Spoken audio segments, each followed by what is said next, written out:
अमरावती जिल्ह्यामध्ये नवीन 303 कोरोना रुग्ण आढळल्याची पुनश्च एकदा नोंद झालेली आहे।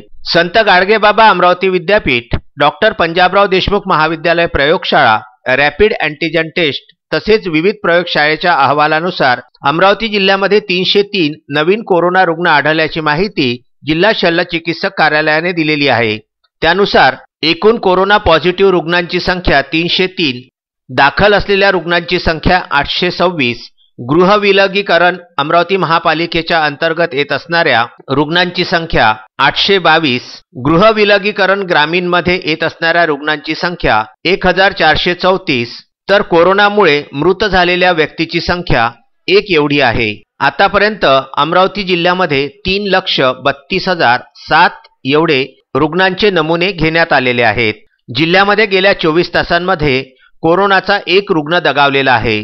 जिल्हा शल्य चिकित्सकांनी दिलेल्या माहितीनुसार ब्राह्मणवाडा थडी तालुका चांदूर बाजार येथील 60 वर्षीय महिला यांचा पीडीएमएमसी रुग्णालयामध्ये उपचारादरम्यान मृत्यू झालेला आहे। त्यामुळे अमरावती जिल्ह्यामध्ये मयत कोरोना बाधितांची संख्या 687 इतकी झालेली आहे। Vidarbha news bureau, Amravati.